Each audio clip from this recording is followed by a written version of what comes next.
আমি বলার মায়ের গায়ে শয়তান মার লেগেছে, এই অফুটা খালাকে ফুটে গেছে। শয়তানি শয়তানি আমার এই দেখো মামা, এতে যে আপনার কোনো দোষ নেই, সব করেছে আমার এই ভাগ্য। দেখো মামা, আরে মা, হ্যাঁ আমি খুব অনুরোধ করেছি। তবে দেখো মামা, মাতা যে যাওয়ার সময় বলে গেল আমাকে যেন এই দুই হস্তে বাঁধন দিন, ওই মিঠার বনেতে যেন বনবাস করে আসবো। না না বাবা, এই কাজ আপনি কখনোই করবেন না। যাই তাহলে যে আমারও অনেক বেশি অবস্থা।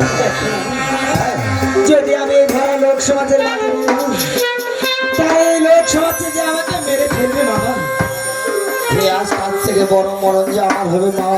তাই আমি বলছি দুই কানা হাত জোর করো, তাই আমি তোমাকে নিয়ে যাবো।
আদেশ আমাকে পালন করতে হবে।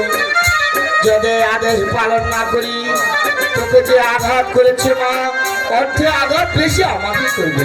ঠিক আছে মা, আপনি তাই চলেন মা, আমি যে যেতে চাই আমার সঙ্গে কি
এই তো দেখতে পাচ্ছি সেই গভীর বন, এই বনের মাঝে তোর হস্তের বন্ধন খুলে দিয়ে চলে যাচ্ছি মা। আজ কোনোদিন হয়তো আর এই মামার সঙ্গে আর দেখা হবে না। এই দেখো মামা, এই পথ চলতে চলতে আমি যে আর এই খোলা জায়গা সহ্য করতে পারছি না। কি বলেছিস মা? হ্যাঁ মামা, তাই বলছি আপনি যেখান থেকে পারেন আমার জন্য কিছু খাবার এনে দাও মামা। কি আজ আমার কাছে যে আবেদন করেছিস মা, আজ এই এত বড় গভীর বনের মাঝে তোর মা খারাপ আমি কোথায় মিলাবো? তোর মামাকে তুই যে এত ছোট করে দিলি মা। কি বলছি মামা, এত বড় বড় জঙ্গলের মাঝে এ আমাকে এই কপালে যে কোথাও একটু খাবার মিলবে না মামা। আমি তোর মামা তোর জন্য এই গোটা বন জঙ্গল তন্ন তন্ন করে খুঁজে হলেও চেষ্টা করে দেখবে তোর কোনো আহার মেলাতে পারি কিনা। কিন্তু আমি চলে যাচ্ছি, আমি না আসা পর্যন্ত এখান থেকে একটা ধাপ কোনো দিকে অগ্রসর করবে না আমার। ঠিক আছে মামা, যতক্ষণ না আপনি ফিরে আসবেন আমি আপনার পথ চেয়ে থাকবো। আমি কোথাও যাব না মামা, আমি কোথাও যাব না। আমি যাচ্ছি এই গভীর বনের মাঝে থেকে তোর কোনো খানা মেলাতে। ঠিক আছে মামা।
সহ্য করতে পারছি না। কেন এখনো কেন আমার মামা ফিরে আসছে না? মারে মামা আজ তোকে রেখে যাওয়ার পরে তোর মামা কখনো শান্তি পায় নাই। আজ তোর খানা খোঁজার জন্য গোটা বন তন্ন তন্ন করে খুঁজে তোর মামা হইরান হয়ে গেছে, তাই কোনো তোর আহার মিলাতে পারেনি রে মা। কি বলছেন মামা? আমা এত বড় বড় জঙ্গলে বাঁচি, এ অবাগিনীর কপাল কি কোথাও একটু খাবার মিলেনি মামা? হে না রে মামা, এই বনে কোথাও খানা মেলাতে পারিনি। তাই বাগানে ওই বনের অপর পৃষ্ঠে যায় দেখছে একটা ফুলের বাগান, ওখানে কত রঙের ফুল ফুটেছে। তাই আমি কি করব, যাচ্ছি যখন ওই বাগান থেকে একটু ফুল বেশ, এনেছো মা।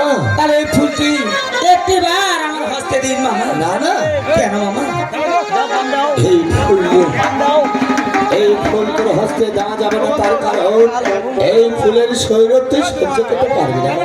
এ কি বলছেন মামা? হ্যাঁ মা, হ্যাঁ। বেশ, ওই ফুলটি একটিবার আমার হস্তে দিন, আমি ওই ফুলের স্বরূপ যে কখনোই না কিনি মামা। ঠিক আছে মা, এই এত বড় কথা বলছিস, এই নে, তাহলে আমি চলে যাচ্ছি। এই বনেই থাকবি, এই বনেই বসবি, এই বনে সব কিছু তোর বসাতে পারি। আমি চলে যাচ্ছি মা। ঠিক আছে মামা। কিন্তু যাওয়ার পূর্বে আরো একটি কথা, আবার কি কথা মামা? ভুল করেও জানে এই ফুলের গন্ধ যেন রাখে নিস না, কারণ এই ফুলে শুধুমাত্র খেলা করা যায়, এই ফুলের গন্ধ কখনো রাখে যাওয়া যায় না। যদি মামার কথা ব্যতিক্রম করে এই ফুলের গন্ধ রাখলে গোটা রঙ্গ ধরে ছাড়খাড় হয়ে যাবে মা। এই তোর মামা ছাড়া তোর কাছে কেউ থাকবে না। ভুল করে জানে এই ফুল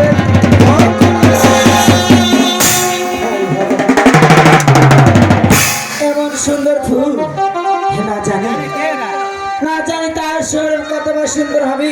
না না, আমার যে মন মানছে না। একটিবার আমি এই ফুলের শরীর না গেলে দেখবো এই ফুলের মাঝে আছে কি, এই ফুলের মাঝে আছে কি। মামা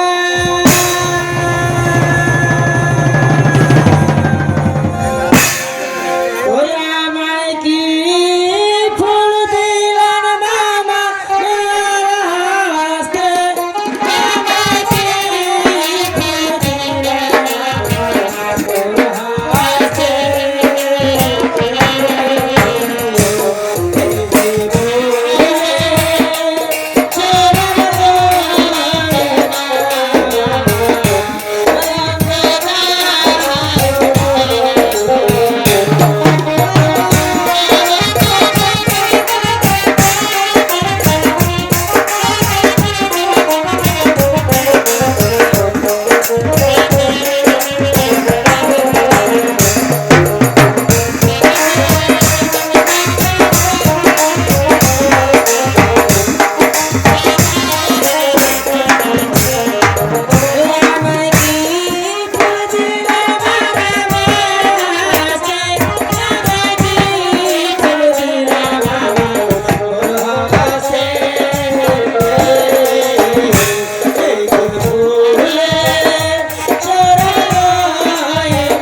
আমার যে সর্বন্ধু আগুনের মতো দাঁত হরে কি করেছিস রে মা বলে দিয়েছিলাম ভুল করে জানে ভুলের সৌরভ নাকে নিস না আজ এই মুহূর্তে ভুল কাদা ছুঁড়ে ফেলে দিই এই মুহূর্তে আর দেরি করিস নি মা ওই রওনা দিয়ে কালীগাঁও সাগরে সেখানে গিয়ে এক এক করে 4টি ডুব দিবে তোর গোটা রঙ্গজল আমার সাবেক হয়ে যাবে আপনি শুধু আমাকে আশীর্বাদ করুন ওই কালীঘাট সাগরের মাঝখানে গিয়ে দেবেন আমার এই অঙ্গটা আজকের মস্তকে দিয়ে হাত করলাম আশীর্বাদ এই মামার আশীর্বাদ মস্তকের উপরে থাকবে আর যতদিন তোর মামা বেঁচে থাকবে তোর পাশে কেউ না দাঁড়ালে তোর মামাকে স্মরণ করবে তোর পাশে আছে দাঁড়াবে মা তুই এই মধ্যে রওনা দে আর দেরি করিস নি মা আর দেরি করিস নি।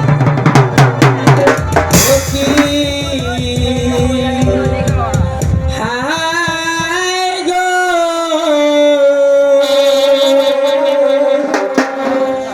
জয়